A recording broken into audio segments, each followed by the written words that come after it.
We are celebrating. Is that correct, Stu? Wow. Yeah, morning, Kat. Yeah, it is almost the beginning, but 1 year after they actually got started.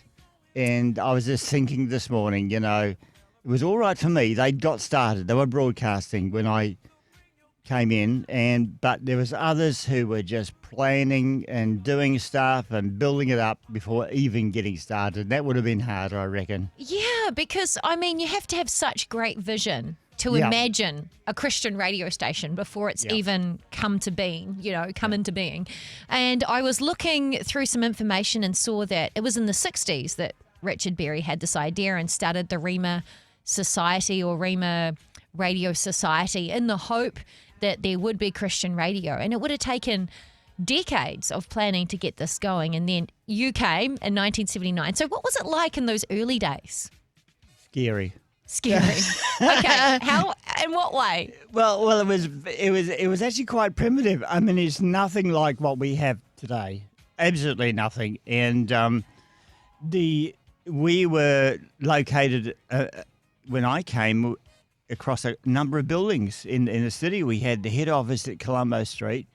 We had. And this is in Christchurch, right? Yeah, this is in Christchurch. I'm sorry. Yeah, I didn't say that, did I? Glenfield Crescent was where the studios were, out in the suburb of Mariha. And then around the corner was the transmitting site at Phillipotts Road. And then we had, I think, that stage, I got to remember this, whether we had an engineering place down on the estuary as well. Okay. So it was a number of places. So what was scary? Was it scary in that there was like logistics that had to be worked through because you were at different locations and spread out? Yeah. I mean, Kathy, she was a courier driver because she had to transport things and people amongst the buildings and whatever. This is quite amazing, because Kathy was the courier driver, and now she's the radio announcer on Star and was on Rhema at a certain point, and she's your wife. So what was your role when you first came across? And also tell us how that all led to meeting Kathy and marrying Kathy. Yeah, well, I came in as a trainee technician. And in fact, it was Richard Berry who actually interviewed me over the phone.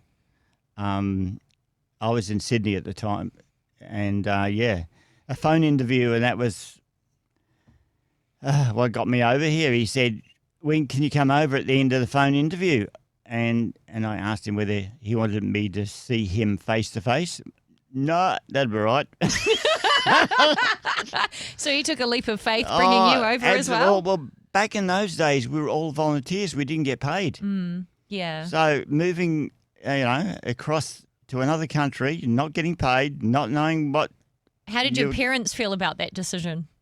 Oh, they were okay with it because they'd sort of done that sort of type of work with YWAM and stuff back in that day, and they started off a Christian bookshop themselves. Wow. So they knew the steps of faith that was required and knew I was sort of, out of work at the time.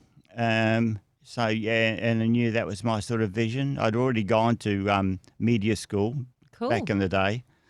And, so I was looking for something new to get into God's will back at that time. Yeah, and they were okay with it.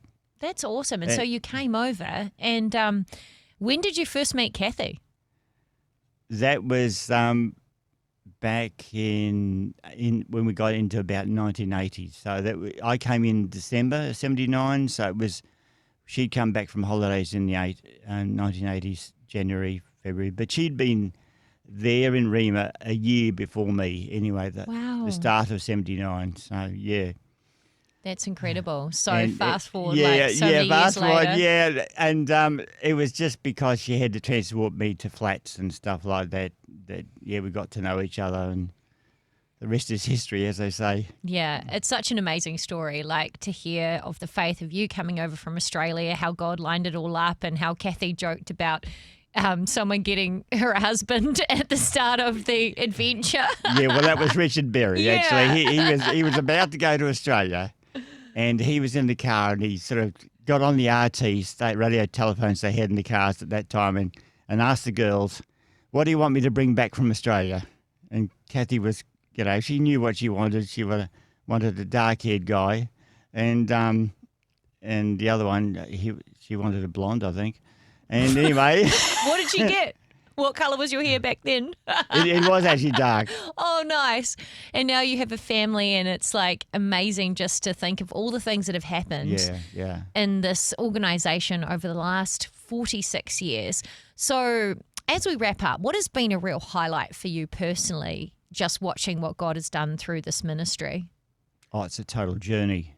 When you consider when I came over, it was just one transmitting site in Philpotts Road, which still exists. And then now we've grown to well over 100, and we've got streaming, and we've got a TV station as well. I mean, and we've gone on satellite system to just get that cost down of delivering it around New Zealand. And yeah, it's amazing. And just the where we've moved to in terms of buildings, we used to have regional offices back in the day. We started that, and yeah, that was a little bit expensive, we found, and had to sort of, then do this massive shift from Christchurch up to Auckland. That was a big decision that they had to make. And that was to keep everything going and just do the shift and try and organise broadcast between the two centres, then close one down in the end and just broadcast out of Auckland. And then we had to do a big renovation at one stage here in Auckland just to accommodate everybody and everything that we needed, yeah. But you've seen God come through time and time again. Oh, yeah, look, there was some times we were down to the wire in terms of money, particularly when we had huge bills. Telecom bill was massive back in those days because we had landlines to feed all the transmitting sites we had around the country, and that nearly took us down. And God, met us with the money we needed for that. And the other big thing was in Christchurch, we got Birmingham Drive, which were our main headquarters back in the day. Yeah. And it was a massive building. It's even bigger than this one when you think about the floor area it had. But God came through with the money we needed for that. And then later on, of course, we've had that big step of actually buying our licenses to bring us up to the present day. That was massive money as well. Wow. So, look, God has just been there cheering us on, basically making sure we just never came to the wire where we had to close down. It's been just, tremendous provision. Yeah, incredible blessing, and incredible to think that you guys came over and started working here and serving here without an income, and look what has happened since. It's just phenomenal. So bless you for your service. It's so cool, and it's so exciting to be able to celebrate Rhema's 46th birthday today and just see what God has done through this ministry. So thank you so much for joining me to share a little insight. Stu Jenke, who's been here since 1979. Amazing. I hope you enjoyed that as much as we did. Yeah, don't forget to like and subscribe and turn your notifications on so you don't miss the next video. We'll see you in the next one.